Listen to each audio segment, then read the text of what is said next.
Oi pessoal, tudo bem com vocês? Bom, nós vamos dar início a mais uma videoaula e vamos dar continuidade ao tema da semana anterior, Direito de Família.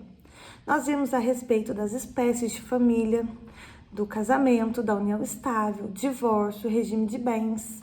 E agora nós vamos ver em relação ao parentesco, a filiação em suas espécies, pensão alimentícia, guarda e até a responsabilidade civil pelo abandono afetivo.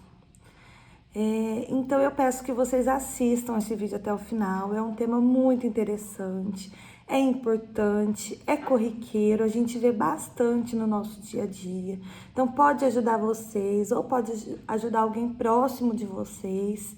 Então eu peço que assistam, que prestem atenção, tenho certeza que vai ser muito proveitoso e que vocês vão gostar bastante.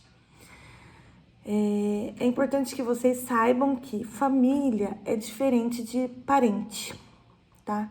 Como a gente viu no vídeo anterior, a família hoje, com a evolução da sociedade, ela decorre de um vínculo afetivo, de solidariedade, de amor, de carinho, que não tá ligada mais ao mesmo sangue da pessoa, né?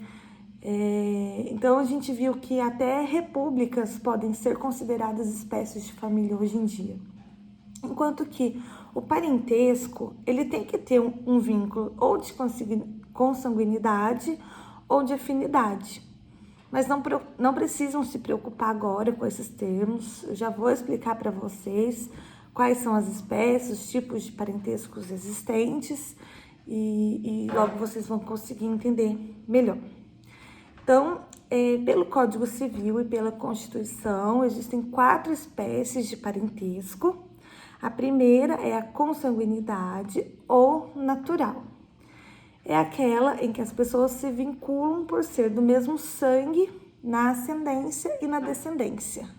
Se vocês se lembram, a ascendência e a descendência, elas estão relacionadas aos pais, aos avós, aos bisavós, aos filhos, aos netos, aos bisnetos, e também podem estar vinculados pelo mesmo tronco ancestral, que são os irmãos, sobrinhos, primos, né? Mas que estão aí, que possuem aí o mesmo tipo sanguíneo, né? O mesmo sangue, a mesma consanguinidade. Temos também o parentesco por afinidade. O que isso significa? É a relação, é o vínculo que eu tenho com os parentes do meu cônjuge, do meu companheiro. Eu não tenho nenhuma relação de parentesco com o meu companheiro, com o meu cônjuge, mas eu tenho com os familiares dele, tá? Existe também o parentesco civil, que é aquele realizado através da adoção, e de outras origens que estão relacionados à inseminação artificial. Bom, pessoal, agora que eu já falei para vocês a respeito das espécies de parentesco, eu vou falar para vocês a respeito da linha de parentesco e os seus graus. Então, por isso, eu preferi colocar essa figurinha para que vocês entendessem melhor, conseguissem visualizar o que eu vou explicar para vocês agora. Então, nós temos os parentes em linhas retas, que são aquelas pessoas ligadas através da descendência ou da ascendência. Então, como a gente viu anteriormente, os ascendentes são pai, avô, bisavô, e os descendentes são filho, neto, bisneto, né?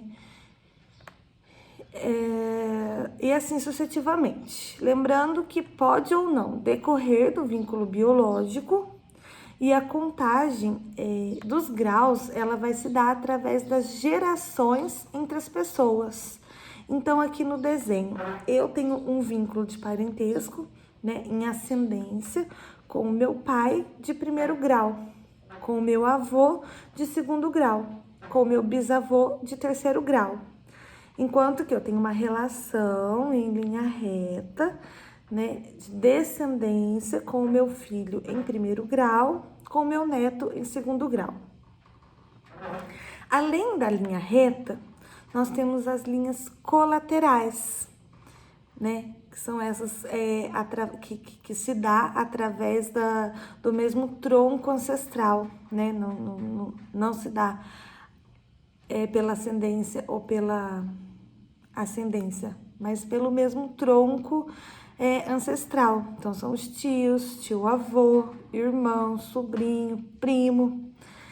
E a contagem de graus aqui é um pouquinho diferente, porque primeiro eu tenho que achar o tronco em comum com essa pessoa.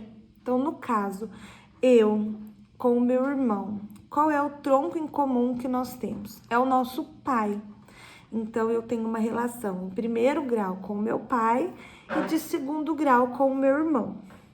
Da mesma forma, seria com o meu tio, né? Qual que é a relação que eu tenho, qual que é o tronco comum que eu tenho em comum com o meu tio? É o meu avô. Então, eu tenho uma relação de primeiro grau com meu pai, de segundo grau com meu avô e de terceiro grau com meu tio. E se fosse com o sobrinho? A relação, o tronco em comum entre nós seria o meu pai, né? Uma relação de primeiro grau com meu pai, segundo grau com meu irmão, terceiro grau com meu sobrinho.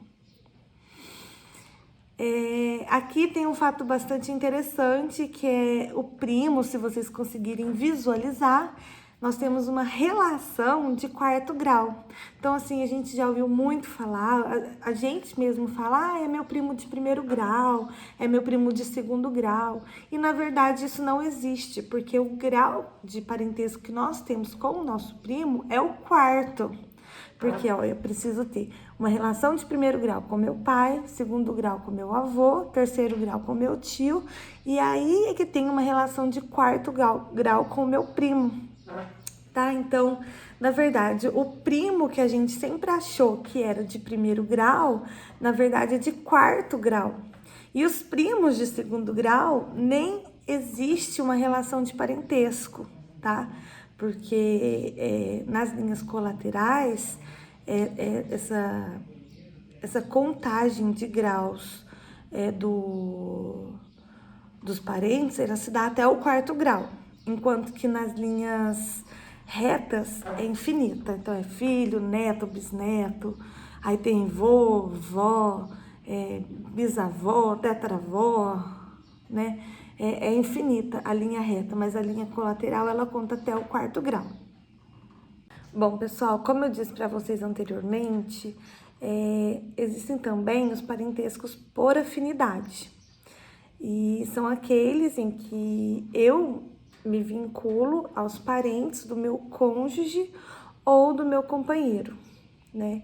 Então, lembrando que com o próprio cônjuge, com o próprio companheiro, eu não tenho relação de parentesco, mas eu tenho relação de parentesco com os parentes dele, tá? E pelo Código Civil, essa relação, ela se limita aos ascendentes e aos descendentes na linha reta, e essa linha, vale lembrar que ela é infinita, e na linha colateral, ele se estende apenas aos irmãos do cônjuge, ou seja, ao meu cunhado ou à minha cunhada. Então, isso quer dizer que os primos, os tios do meu cônjuge ou do meu companheiro não são considerados meus parentes. O Código Civil de 2002, ele também traz uma coisa muito interessante, que é que mesmo com a dissolução do casamento ou da união estável, o grau de parentesco, a relação de parentesco com os ascendentes, os descendentes e o irmão ou a irmã, né, do cônjuge, ela não se extingue.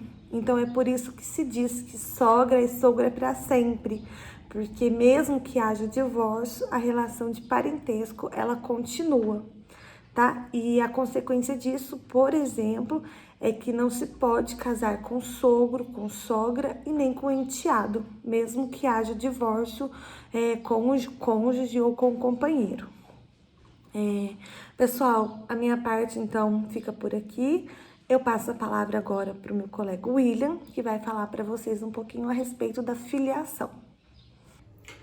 Olá pessoal, como eu sempre digo, a partir de agora vamos descomplicar o direito. Vocês aprenderam com a minha amiga Renata a respeito de parentesco. Agora nós vamos aprender um pouco a respeito de filiação e de adoção. A filiação, ela é uma relação jurídica que vincula o filho a seus pais. E nós temos três espécies de filiação, que é a adotiva, por meio de adoção. Temos a presumida, aquela que presumem naturais os filhos gerados na constância do casamento. E nós temos também a filiação natural, que é por questões biológicas. Mas nós temos também a filiação socioafetiva. Mas não eram três, Williams? Sim, três. Mas considerando que as famílias são formadas, embasadas no afeto, como vocês já viram no vídeo sobre direito de família parte 1, onde a minha amiga Renata mostrou as diversas espécies de famílias formadas através do afeto, com a filiação não poderia ser diferente. Então nós temos a filiação socioafetiva, que é o reconhecimento da maternidade ou da paternidade com base no afeto, sem que haja vínculo de sangue entre as pessoas, ou seja, quando cria o filho como seu, mesmo não sendo pai ou mãe biológica da criança ou do adolescente. Mas como que ela é reconhecida? Ela é reconhecida tanto por meio administrativo quanto por meio judicial. Administrativo é quando as partes vão até o cartório e, de livre e espontânea vontade, decidem reconhecer a filiação socioafetiva. Aí vai ter todo o procedimento de alteração da certidão de nascimento, né? Todo esse trâmite. A judicial da mesma forma, só que, como o nome diz, passará pelo crivo do juiz, onde ele vai analisar todos os documentos, todos os fatos, verificar se realmente naquele caso há associatividade presente. Estando presente, ele decretará essa filiação mediante uma sentença, no qual será averbado junto à certidão de nascimento no cartório competente. Mas quais são os direitos de pais e filhos em uma filiação socioafetiva? A partir do momento que houver esse reconhecimento de parentesco socioafetivo, vai produzir os mesmos efeitos pessoais e patrimoniais, o mesmo utilizado no parentesco biológico, tanto para os pais quanto para os filhos. Portanto, os filhos eles estão assegurados direitos, como o regime de pensão alimentícia, a convivência familiar, entre outros. E aos pais vai estar garantido também o direito à guarda e o direito à visita. E existe diferença de direitos entre filhos que são genéticos e os filhos socioafetivos? Não. A nossa lei proíbe qualquer distinção entre os filhos de origem diversas em relação aos direitos. Ou seja, os filhos que são genéticos não são diferentes em direitos dos filhos socioafetivos. Então não pode haver essa distinção. E aí, nós vimos também a questão da adoção, que é uma forma também de filiação. A adoção, ela é pautada também no desejo de amar e na constituição de família. Mas qual que é a diferença, então, de adoção com a filiação socioafetiva? Se a gente comparar esses dois institutos, a gente vai ver que a diferença está somente na positivação. O que significa? A adoção, ela já era prevista em lei há muito tempo e regulamentada também. Só que A filiação socioafetiva não. É algo novo ainda no universo jurídico e muitas das vezes pouco desconhecido pelas pessoas. Talvez você que esteja me assistindo agora nem sabia do que se tratava ou da existência dessa filiação socioafetiva, porque é algo novo. Então a diferença está somente nesse sentido, na positivação, porque elas possuem muitas similaridades, têm características muito comuns, porque ambas, tanto a filiação socioafetiva quanto a adoção, elas são formas irrevogáveis de constituir família por meio de uma filiação não biológica. Ou seja, ambas gozam da proteção da nossa Constituição, tudo embasado no princípio da afetividade e no princípio do melhor interesse do menor. Mas e aí, William, quem está apto para adotar? O Estatuto da Criança e do Adolescente, em seu artigo 42, ele traz diversos requisitos essenciais a respeito da adoção. A primeira é uma idade mínima para ser adotante é de 18 anos completos, é um requisito. E a diferença mínima daquele que está adotando para aquele que vai ser adotado tem que ter uma idade mínima de 16 anos de diferença. E isso deve ser observado. E a questão do estado civil? Tem alguma diferença? Se eu sou solteiro, eu posso adotar? Isso é muito comum, essa curiosidade no meio social. Adotar, você pode. Solteiro pode sim adotar. A adoção ela pode ser realizada por qualquer pessoa, independente do estado civil. Isso se cumprir os requisitos que eu falei anteriormente. Então, pessoas solteiras podem adotar, casadas, divorciadas, viúvas podem adotar. Casais homoafetivos também podem adotar. A única vedação que a lei traz, que é proibição, é ascendentes. Ou seja, avós não podem adotar seus netos. Irmãos não podem adotar seus próprios irmãos. A lei não permite isso. E isso deve ser respeitado. Mesmo que os requisitos sejam cumpridos, deve ser respeitados essas duas vedações legais. Mas há uma ressalva. Apesar de não ser possível a adoção, é resguardado a eles o direito de guarda e de tutela. E aquela famosa adoção à brasileira, você já ouviu falar? Essa adoção à brasileira, ela é muito comum. Não é correto, mas é comum.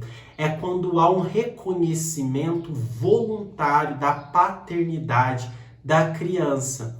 Ou melhor dizendo, é uma fuga encontrada por aqueles que querem ser pais, que utilizam-se do chamado jeitinho brasileiro, desrespeitando as exigências e normas legais e procedimentais para a devida filiação por adoção.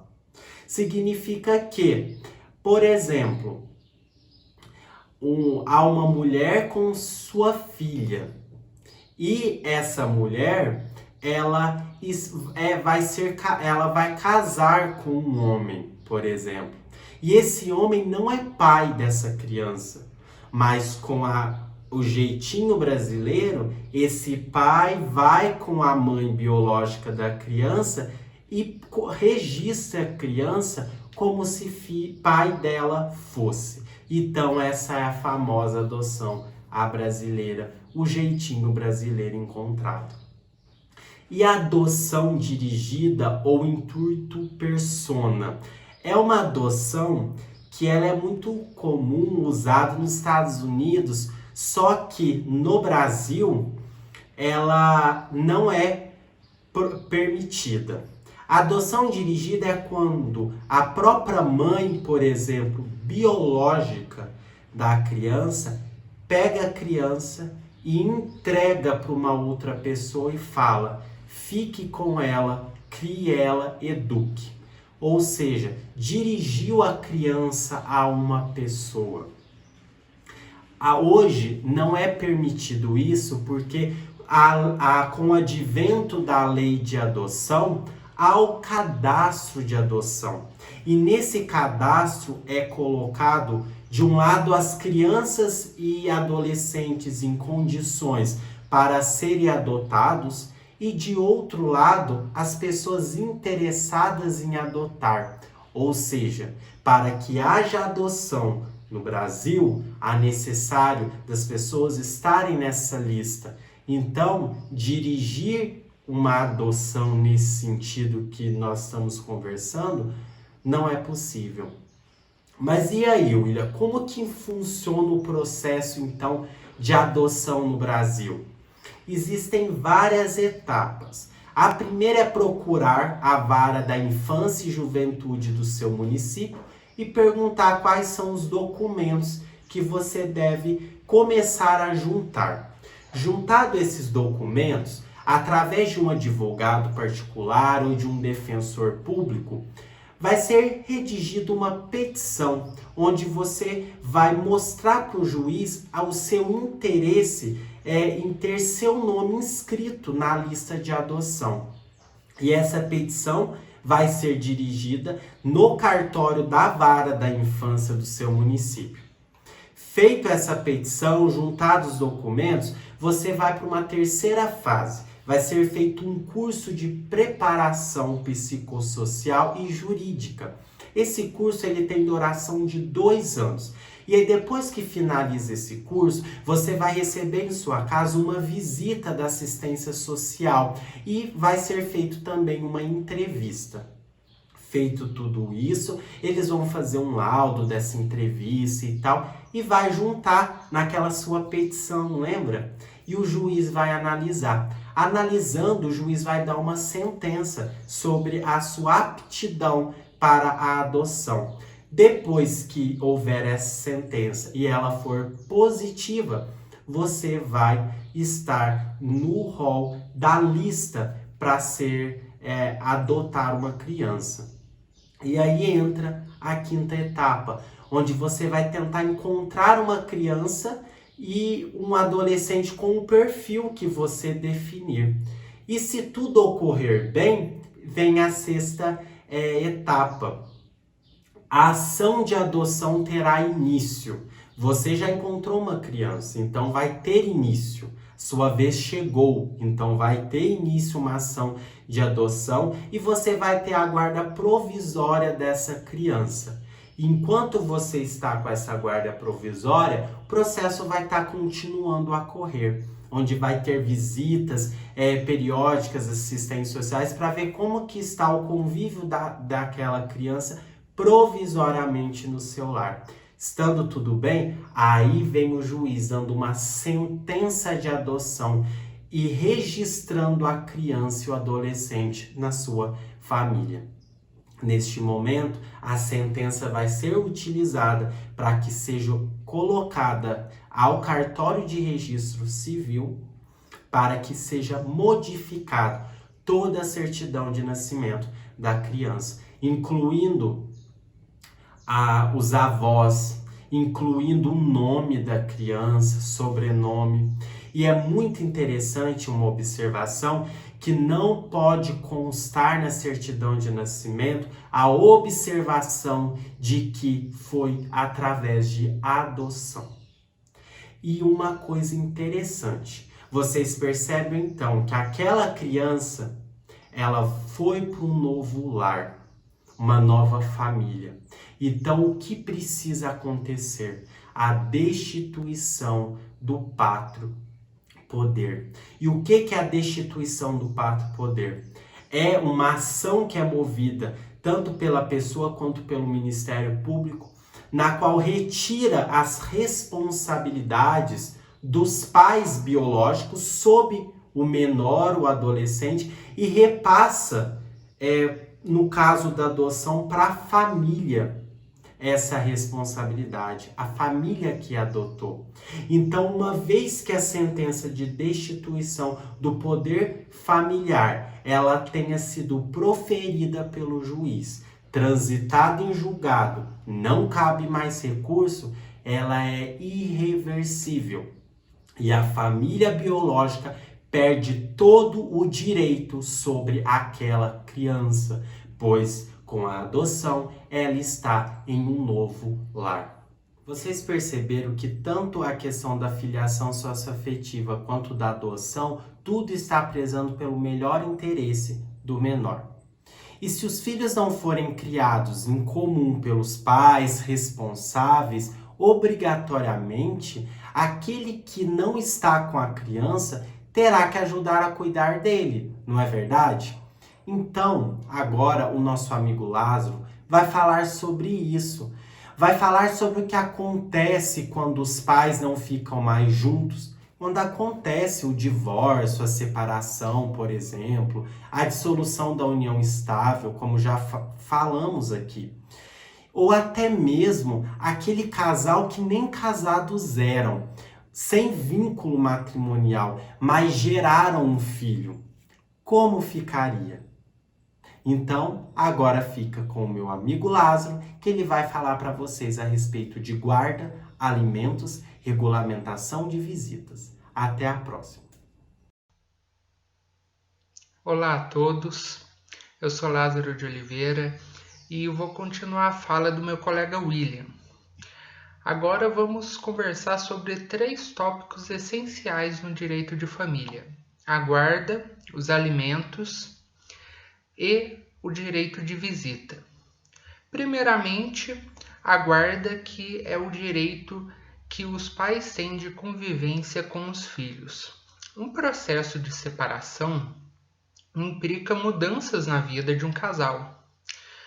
No entanto, a responsabilidade dos pais em relação aos filhos permanece inalterada e a definição da guarda tem como objetivo garantir o cumprimento dos deveres e a observação dos direitos relacionados aos pais e aos filhos, ou seja, o direito de conviver, o dever de cuidar. A gente tem 2 tipos de guarda: a guarda unilateral e a guarda compartilhada. A guarda unilateral é um tipo de guarda atribuída a apenas um dos genitores, ou seja, o pai ou a mãe, sendo que a outra parte também tem o direito de visitas e de acompanhar e supervisionar as decisões quanto à criação dos filhos. Nesse caso, quando quem não estiver com a guarda deverá contribuir para o sustento dos filhos, mediante o pagamento de pensão alimentícia, que é o que a gente vai ver daqui a pouco. Então, na guarda unilateral, só um dos genitores detém a guarda dos filhos, e necessariamente haverá pensão alimentícia. Só que isso é algo que a gente vai ver logo em seguida. Na guarda compartilhada, todas as decisões que digam respeito à criação dos filhos devem ser compartilhadas entre as partes. Diferente do que se imagina, no entanto, não há obrigatoriamente a necessidade de que o período de permanência com cada um dos genitores seja exatamente o mesmo. Na guarda compartilhada, a criança não tem moradia alternada, ou seja, mora com um dos genitores e o outro tem livre acesso ao filho. Ambos os pais compartilham todas as responsabilidades, tomam decisões conjuntas e participam de forma igualitária do desenvolvimento da criança. Mas é importante para o seu crescimento saudável que ela tenha uma moradia principal como referência, para que possa estabelecer uma rotina e para que exista estabilidade em suas relações sociais.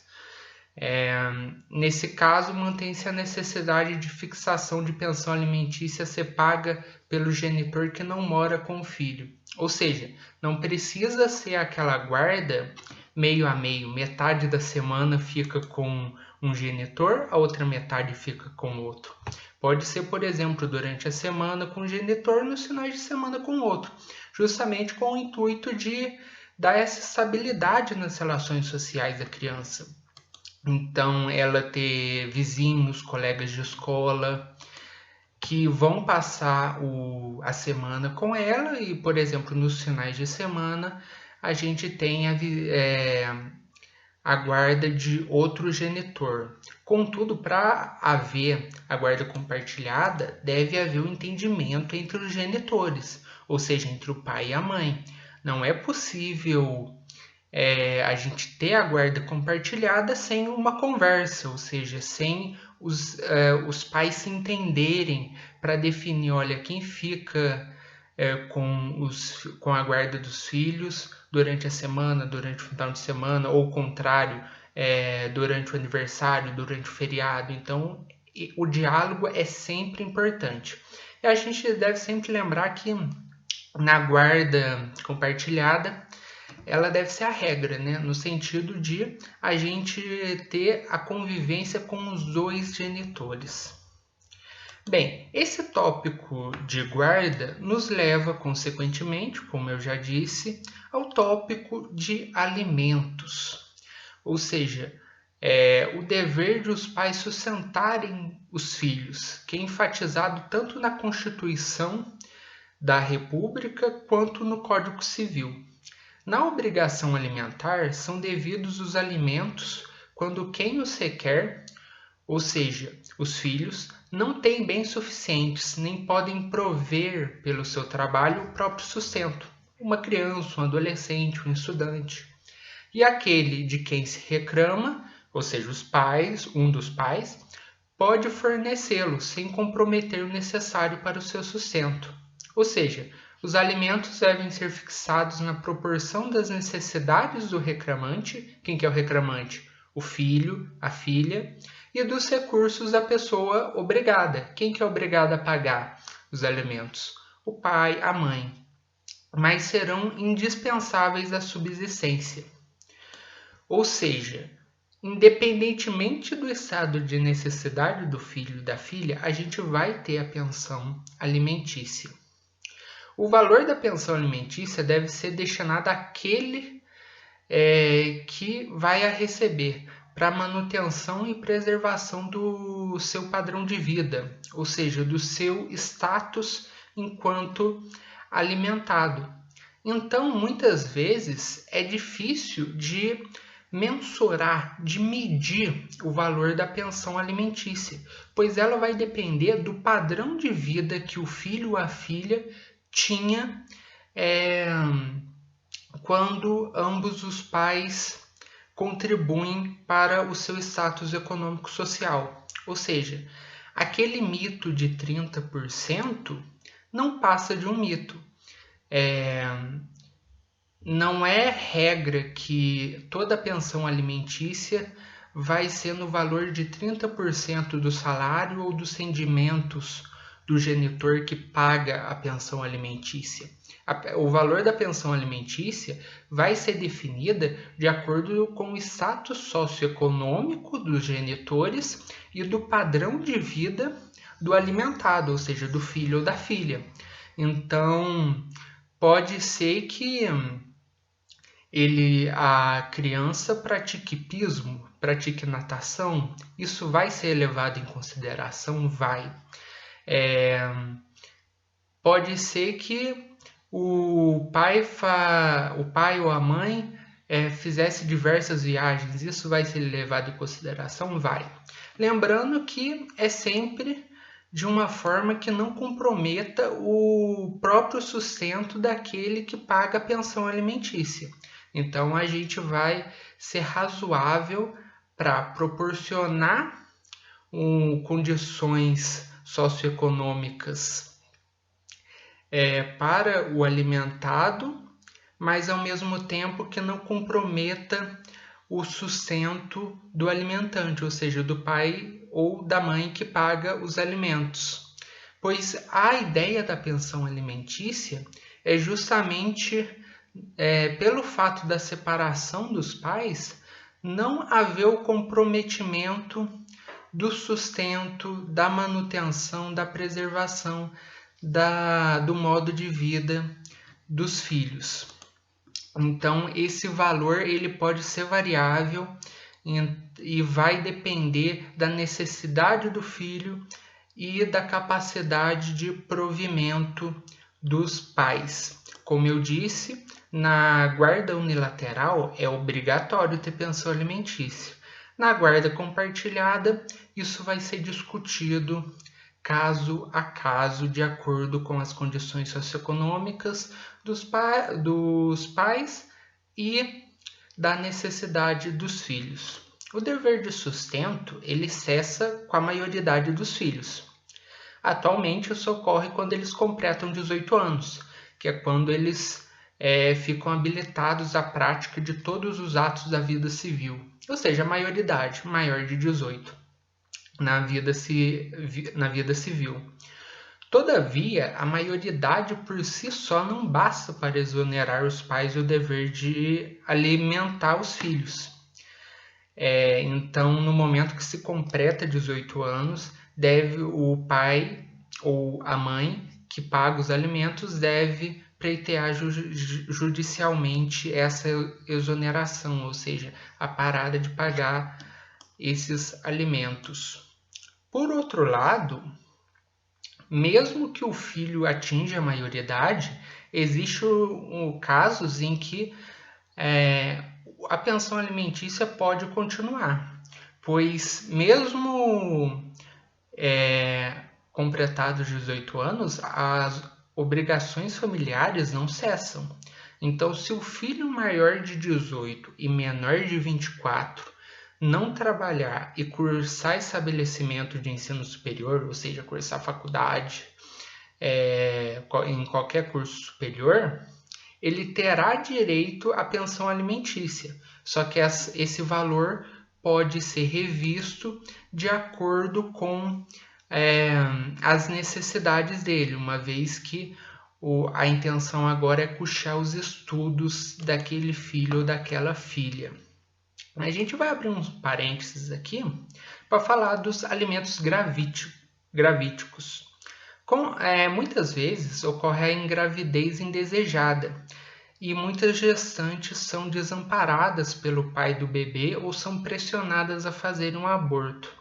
Não é fácil encarar e garantir uma gravidez saudável diante do abandono material e afetivo do homem neste momento tão delicado e mais sensível da vida da mulher. E o abandono paterno no Brasil atinge uma proporcionalidade inimaginável que afeta diversos ambientes familiares. Por isso, o juiz, convencido da existência de indícios da paternidade, poderá fixar alimentos gravídicos que perdurarão até o nascimento da criança, colocando de um lado as necessidades da mãe e as possibilidades do pai. Os alimentos gravídicos, eles permanecem até o nascimento da criança. Quando ocorreu o nascimento, comprovada a paternidade, são convertidos em pensão alimentícia em favor do menor. Lembrando que o juiz ele vai dar os alimentos gravídicos quando houver indícios da paternidade. Caso não se comprove que a paternidade não é daquela pessoa,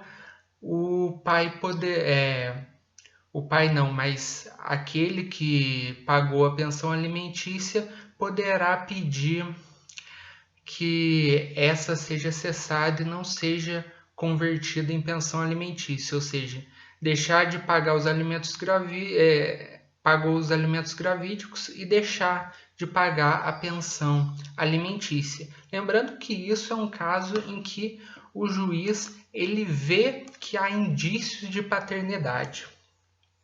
Bem, feito esses parênteses, ou seja, comprovado que a gente tem a questão dos alimentos para os filhos, até mesmo dos alimentos gravídicos, quando antes mesmo de nascer o futuro filho ou filha já é amparado pela norma jurídica, a gente vai falar da visita.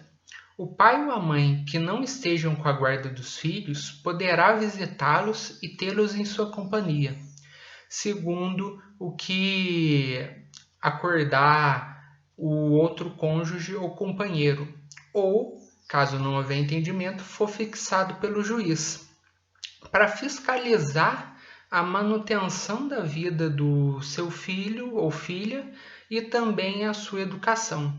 A finalidade do direito de visita é evitar a ruptura dos laços de afetividade existentes no seio familiar e garantir à criança seu pleno desenvolvimento físico e psíquico. A visitação, portanto, não é somente um direito assegurado ao pai e à mãe, é um direito do próprio filho de conviver com os pais, de ter um vínculo paterno e materno.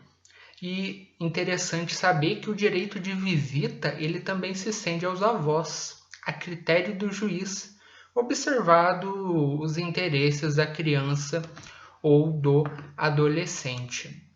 Então, como vocês puderam ver, aqui a gente tem uma série de normas que disciplinam o convívio familiar entre os pais e os filhos, assim como garante o vínculo afetivo entre eles e o sustento da prole, ou seja, dos filhos, das filhas.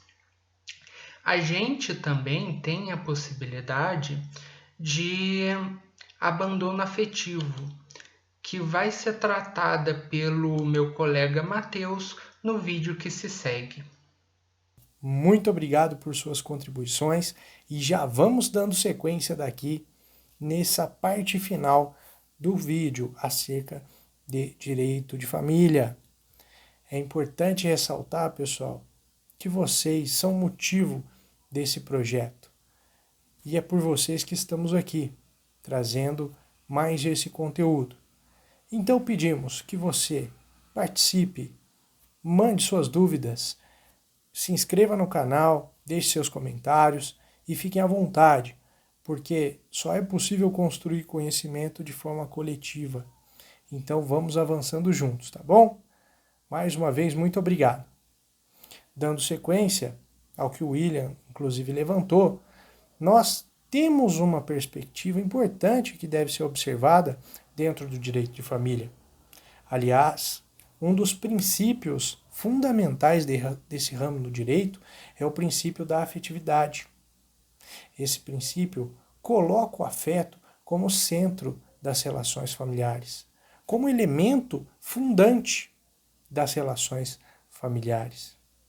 E aí a pergunta que fica: e se falta o afeto, falta o cuidado? Especialmente quando tratamos dos genitores, dos pais, das mães, para os seus filhos. E se existe essa ausência? E é nesse sentido, levantando esse questionamento, que nós vamos direcionar nosso assunto aqui hoje. Primeiro, lembrar a vocês que a própria Constituição Federal de 1988 trouxe a questão da afetividade, e principalmente do convívio familiar, muito bem clara nos seus artigos. Eu destacaria principalmente o artigo 226 e 227, que vai tratar um pouco mais dessa questão do convívio familiar, da criança principalmente. Mas quando olhamos o artigo 229, fica ainda mais claro que ele prevê de forma expressa que os pais devem assistir, criar e educar os seus filhos menores, o que afastaria, no caso, portanto, por completo, qualquer alegação no sentido de que a obrigação dos pais seria meramente patrimonial ou simplesmente o sustento.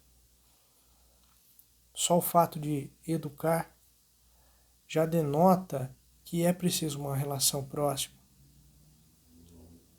com diálogo, com afetividade. E nós sabemos que é uma realidade no Brasil situações familiares em que isso não está presente. E o que nós vamos abordar aqui hoje é um conceito que tem sido trabalhado recentemente tanto por decisões das cortes superiores, mas principalmente pelos estudiosos da área, que é justamente a aplicação da responsabilidade civil por dano moral extrapatrimonial em virtude de um dano à dignidade dessas pessoas, em virtude de um dano a direitos da personalidade, que são direitos muito basilares, muito fundamentais. Então, o que nós estamos tratando vai ao encontro justamente de um dano que ele não é patrimonial, ele não trata de questões diretamente ligadas ao patrimônio, mas sim a questões inerentes ao afeto, à dignidade e principalmente a direitos da personalidade. Então é nesse sentido que nós temos que conceituar, mais uma vez, alguns aspectos para que possamos avançar na nossa discussão, principalmente falando, a princípio, da responsabilidade. Responsabilidade é essa que no âmbito do direito civil nós conhecemos, enquanto responsabilidade civil, que nada mais é do que a necessidade da reparação de um dano. Tá? E aí nós temos que observar algumas diferenças e vamos retomar aqui alguns conceitos que nós tratamos em vídeos anteriores.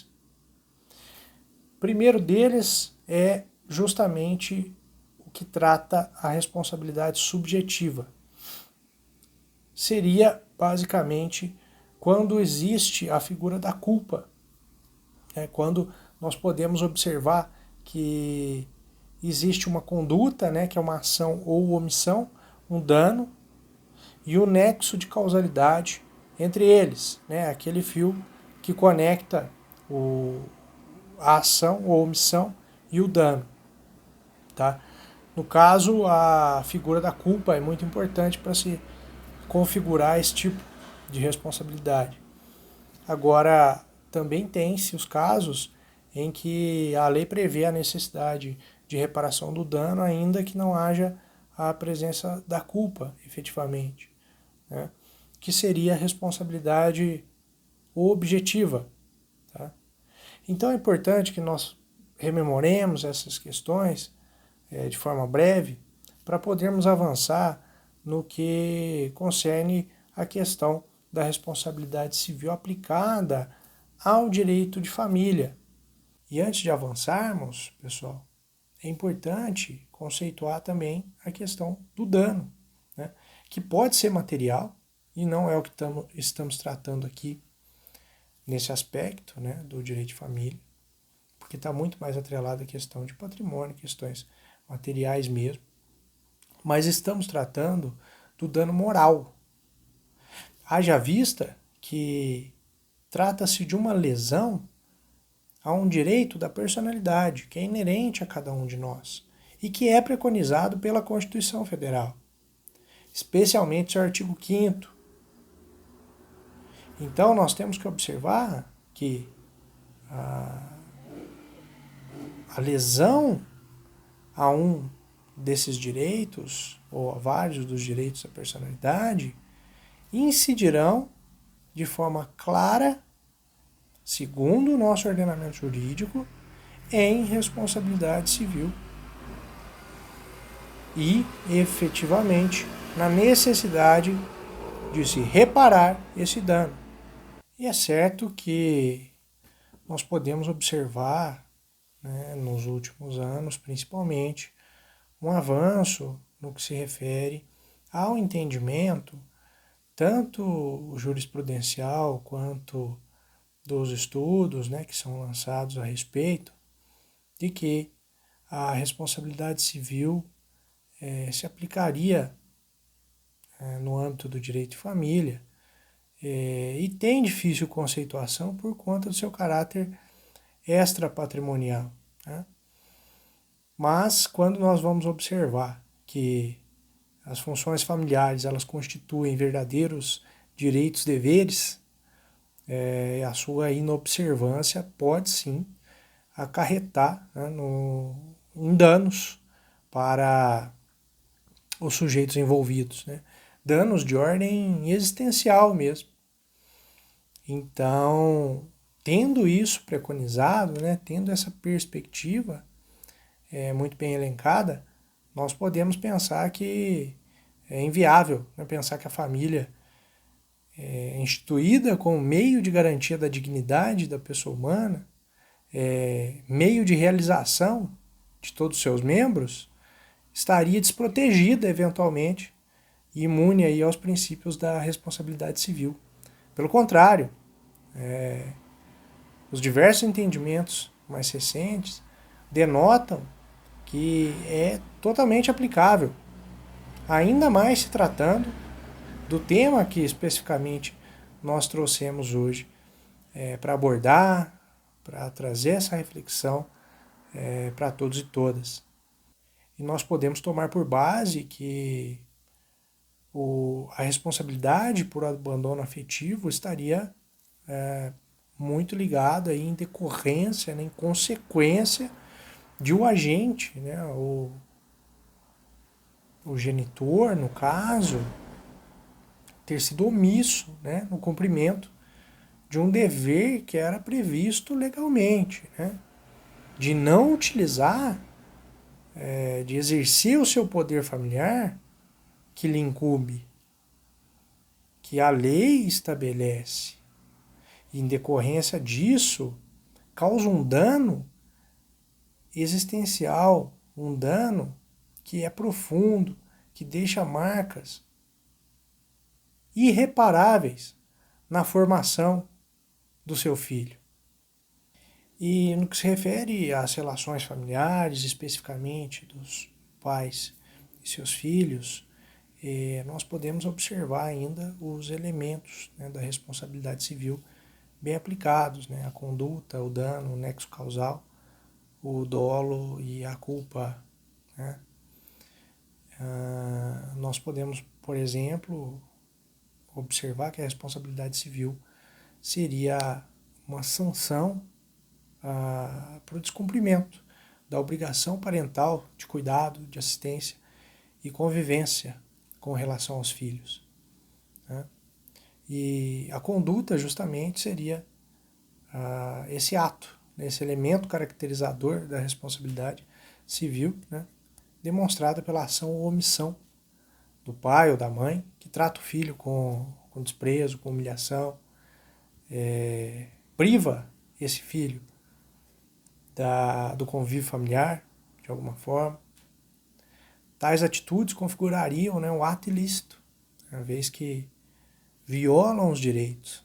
Então vocês podem observar que estão presentes elementos caracterizadores da responsabilidade civil no caso do abandono afetivo, né, o que pode gerar, né, dependendo do caso, dependendo da avaliação e das provas apresentadas, da presença da culpa, a necessidade de indenizar por parte do genitor, da genitora, aquela vítima, né, que seria o menor ali, que vivenciou esse trauma, né?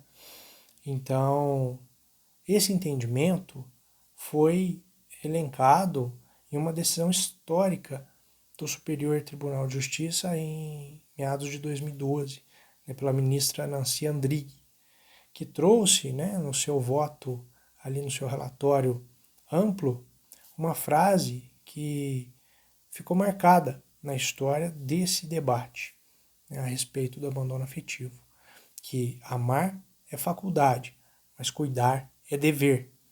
Então, isso diz muito, né?